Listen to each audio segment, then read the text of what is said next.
Instagram. I know how crucial it can be to quality of your videos. So let's do a little test and find out the best export settings to your Instagram Reels. I made a simple test sequence with shots from different light scenarios, from sunny day, cloudy day, night scene and neon scene. I'm gonna render it with different resolutions, different settings, different frame rates, and after this upload it to Instagram in 5 rounds, and the winner of each round will go to the next round. And let's start our first round with resolution. I will render in 4K, 1080p and 720p, and the rest of the settings will be the same. So let's watch the results. As I thought, the best difference will be in night mode and neon scene, and in 720p we definitely can see that quality is not so good. So 720p we can throw in a trash bin. Between 4K and 1080p difference is not so big, but I think 1080p a little bit better, because Instagram compressing 4K footage to 1080p anyway, and we lose a little bit quality. So I think winner here is 1080p, because 4K takes more space and you really don't need it. First round 1080p. For the next round we're gonna compare frame rates, and we're gonna use 60, 24 and 30 FPS. Let's watch in 24 frames per second first. I don't know, can you see it through YouTube, but you can go to Instagram and link it down below and watch it there. 24 frames per second looks a little bit choppier, like I rendered it in 20 frames per second. I don't know why it's going, but we're not gonna pretend that we're filming films, and we're gonna throw 24 frames per second off. So next we're looking at 60 frames per second, and to my taste it looks a little bit like a video game.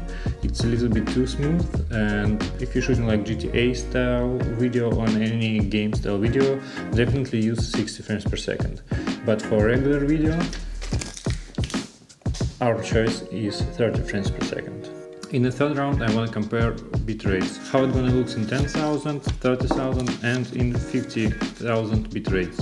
As you may know, bigger number, better quality of your video, more information in it. And it can be a situation like with 4K, then Instagram will compress your file. So maybe 50K is gonna be too much, maybe 30K will gonna be too much, and maybe 10K gonna be sweet spot.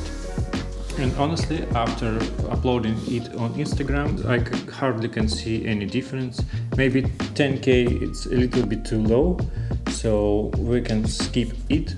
And I think 50K is a little bit too much, because it's a really big file size and you don't wanna lose a lot of space on your memory. So I think in this round 30K it's a sweet spot between file size and quality. Okay, we're almost there, and next round we're gonna add some film grain on our video and a little bit of sharpness on the other side, and we're gonna compare it with our winner from the other rounds.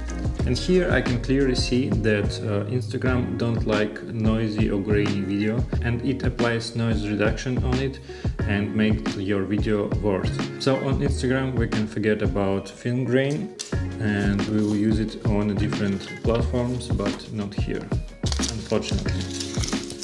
But with sharpness it's a really different situation, because the sharper your video, more clear it looks for Instagram, the better it will appear there.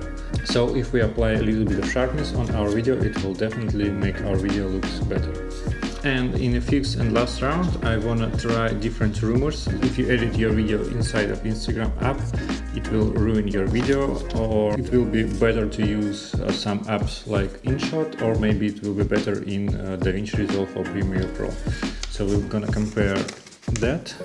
And also I'm gonna upload video from Wi-Fi and from mobile data and try to spot the difference. And in first case I tried really hard to spot any difference, but really I can't. If it's easier for you, you can edit in any program of your choice, as long as you're using these settings for your export.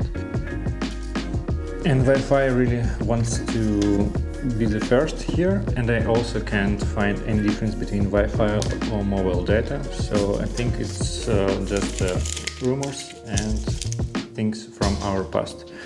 So in conclusion, the best settings for your videos is going to be 1080p, 30 frames per second in something about 30k bitrate and with a little bit of sharpness on top.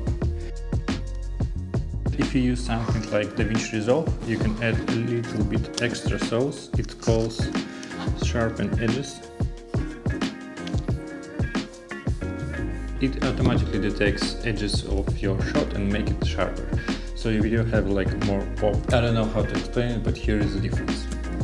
So that's it. This is the best settings for your Instagram Reels. If you find this video helpful, please leave a like and comment down below, and see you next time. Пока!